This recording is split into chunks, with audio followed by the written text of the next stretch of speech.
Halo teman-teman, apa kabar semuanya? Semoga kalian baik-baik saja ya.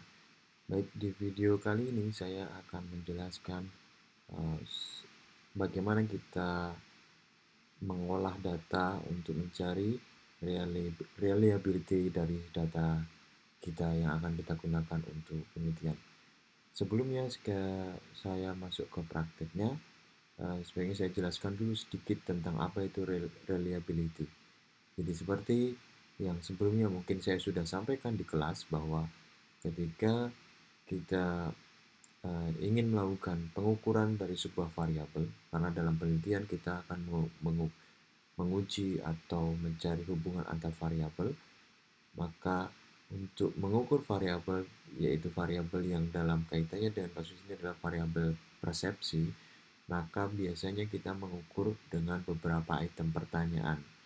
Nah, item-item pertanyaan ini perlu kita uji apakah item-item ini mengarah pada ukuran yang sama, dalam artian pertanyaan-pertanyaan yang disajikan dalam item ini itu menanyakan pada suatu hal yang relevan atau sejalan. Jadi tidak ada yang kontradiksi ataupun yang berlawanan. Misalkan ketika kita ingin mengukur tentang kepuasan, dan kepuasan itu diukur misalkan dengan 10 item pertanyaan, maka 10 item pertanyaan ini seharusnya menanyakan tentang kepuasan itu sendiri. Contoh, kepuasan tentang layanan, kepuasan tentang waktu layanan, kepuasan tentang masa tunggu layanan, kepuasan tentang uh, apa namanya ya, kecekatan pegawai dalam melayani, kepuasan tentang keramahan pegawai. Nah, itu semua menanyakan tentang kepuasan.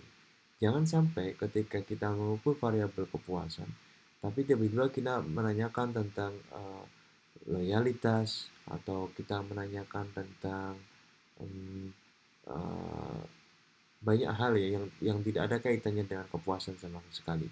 Maka ketika ada satu atau dua pertanyaan yang itu tidak menanyakan hal yang sama atau hal yang sejalan, pada umumnya ketika kita melakukan analisis atau menguji reliabilitas dari data tersebut, maka kita akan menemukan hasil eh, yang bisa diketahui lah, yaitu dengan eh, korelasinya itu menjadi tidak sesuai apa yang harapkan gitu. Nah, oleh karena itu kita perlu menguji data-data kita setiap masing-masing item pertanyaan sehingga kita bisa meyakinkan bahwa pertanyaan yang kita tanyakan itu sudah sesuai, sudah sejalan dengan apa yang ingin kita ukur.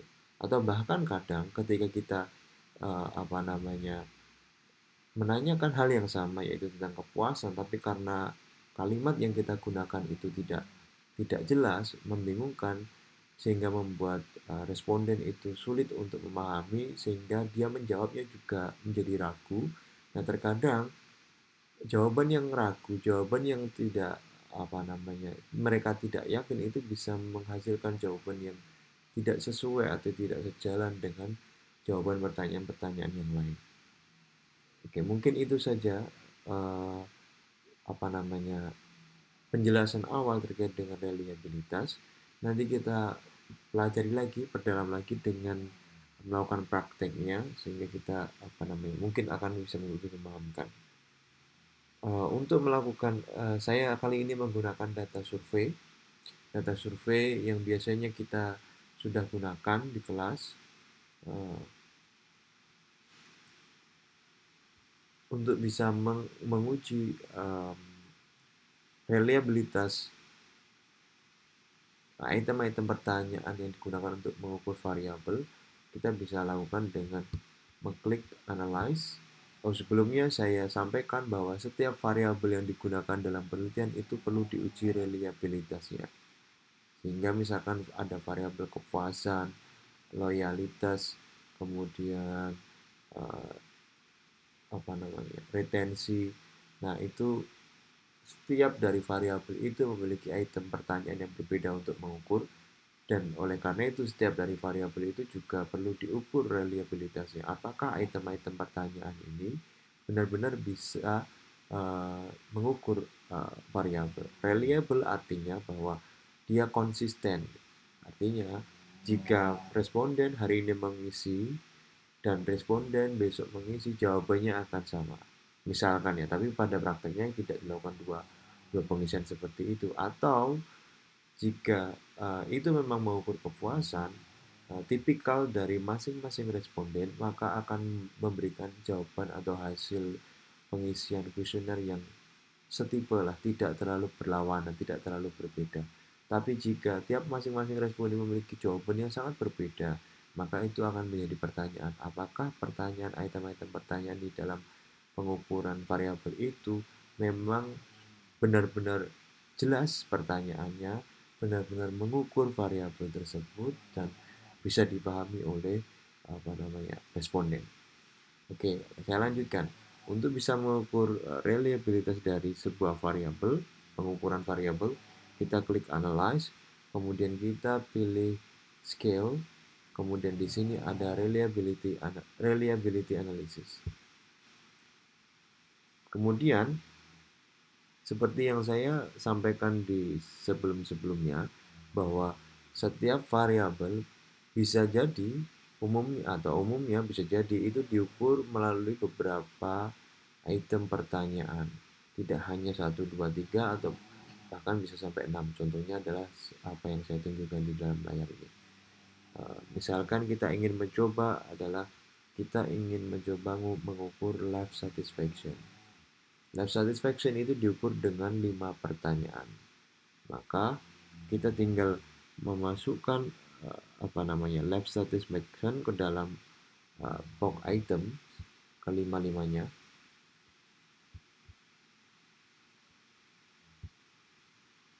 Jika sudah selesai, di dalam model ini pastikan bahwa ini yang dipilih adalah alpha. Kemudian pada scale label ini bisa kita tulis sebagai nama variabelnya.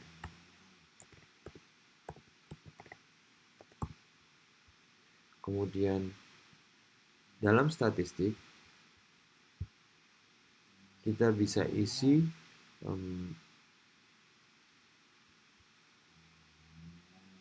item scale sama scale if item deleted. Kemudian pada inter item kita pilih correlation. Kemudian untuk summaries kita pilih correlation juga. Kemudian kita klik continue. Kemudian kita klik OK. Nah, ini adalah hasil pengujian reliability untuk variabel life satisfaction. Di sini ditunjukkan yang pertama adalah case processing summary. Di dalam case processing summary ini kita ditunjukkan jumlah data kita ada berapa atau sampel kita ada berapa. Di situ ada 436, yang di-exclude ada 3, totalnya itu adalah 439. Nah, yang perlu dilihat adalah yang pertama kali yang perlu dilihat adalah Cronbach alpha di dalam tabel reliability statistik ini. Cronbach alpha itu merupakan indikator untuk kriteria untuk menentukan apakah item-item pertanyaan yang digunakan untuk mengukur variabel itu reliable atau tidak. Reliable itu dalam bahasa Indonesia ya handal, bisa diandalkan, artinya dia bisa digunakan lah gitu. Sehingga ini berapa kriteria keputusannya untuk menentukan apakah sebuah pengukuran itu reliable atau tidak adalah ketika nilai Cronbach alpha-nya itu minimal di atas 0,7. Di atas 0,7 itu sudah baik. Tapi kalau dia bisa di atas 0,8 itu lebih baik gitu. Sehingga lebih tinggi nilai Cronbach alpha ini akan lebih baik, minimal 0,7. Jadi kita lihat di sini hasil dari uji reliabilitas kita untuk pengukuran variabel life satisfaction. di sini kita peroleh Chromebus alfanya 0,89. Ini jauh lebih tinggi dibandingkan 0,7 atau bahkan 0,8, sehingga kita bisa katakan bahwa variabel ini, pengukuran dari variabel ini itu reliable. Nah, jika sudah kita melihat ini, kita bisa lihat tabel-tabel berikutnya. Kita pastikan bahwa di dalam tabel inter-item correlation metric ini adalah correlation metric untuk masing-masing item pertanyaan. Nah, pastikan bahwa korelasinya ini semuanya positif. Jika ada satu, cara bacanya begini. Tabel di sini artinya ini korelasi antara life satisfaction item pertanyaan yang pertama dengan item pertanyaan tentang life satisfaction yang pertama. Maka karena ini sama-sama satu pertanyaan, dia korelasinya satu ya. Untuk tabel di sini, maka ini adalah korelasi antara life satisfaction pertanyaan pertama dengan life satisfaction pertanyaan kedua.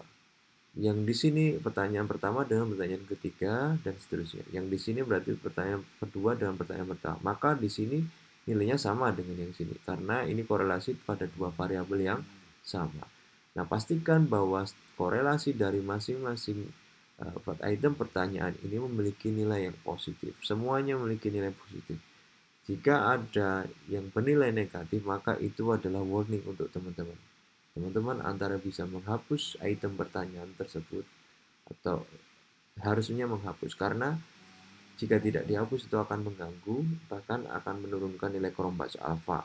Chromebus alpha yang tinggi seperti ini sudah dipastikan pasti korelasinya itu akan positif semuanya. Kemudian teman-teman bisa melihat pada item total statistik.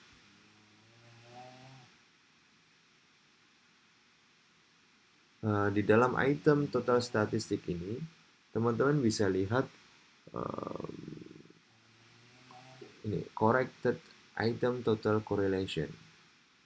Di sini pastikan bahwa nilainya itu di atas 0,3. Jadi ini semuanya nilainya di atas 0, ya, rata-rata di atas 0,6 ya. Maka ini semua item pertanyaan ini sudah memenuhi syarat untuk bisa menghasilkan hasil uji reliabilitas yang baik, gitu ya. Kemudian teman-teman bisa cek di sini yang paling kanan ini adalah Chromebus alpha if item deleted. Apa maksudnya di sini? Ini adalah berapa nilai Chromebus alpha jika item pertanyaan yang pertama ini dihapus.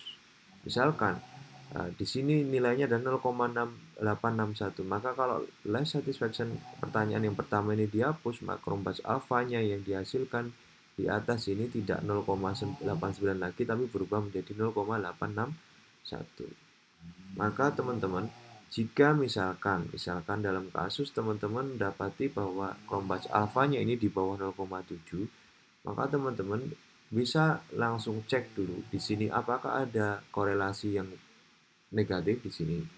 Jika ada, maka itu menjadi warning dan kita perhatikan di item pertanyaan tersebut yang negatif tersebut.